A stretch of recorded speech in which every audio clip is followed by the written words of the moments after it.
ሰላም እንዴት ነሽ? ዛሬ ደግሞ ታክሲ አይመጣም እንዴ? በእናትሽ ቸኩዬ ነበር በጣም። ዛሬ ታክሲ የለም። በጣም ይገርም። እዚህ ሰፈር ነሽ እንዴ? ወይ ብር አንቺ ነሽ መሰለኝ ጣልሽው። ብዙ ብር ነው። ወይኔ እኔ ደግሞ የሰው አቃ ይመችኝ። በጣም ነው የማመሰግነው። ዝናቡ መጣ ሳይመታኝ ወደ ቤት ልግባ እባክሽ። ጠብቀህ ይመጣል።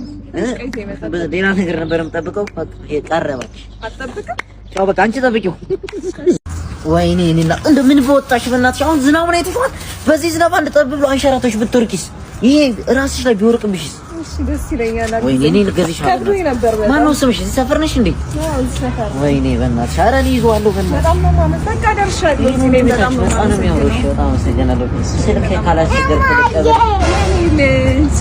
ልጄን አስተዋወቃት። ማን ያለችው? አዎ ሶስተኛ ልጅ ናት። ሶስተኛ ልጅ? አዎ ሶስተኛ ልጅ ናት። ወይኔ በጣም ደስ ይላል። እሺ ማዘርዬ በጣም ነው የማመሰግነው። እሺ ውሻ ነው ግን እሺ እንደዛ ያደረገ ይጠቀሙብኛል። ከዛ እዚህ ድረስ ስንት ብር ነበር ብቀና ሰራ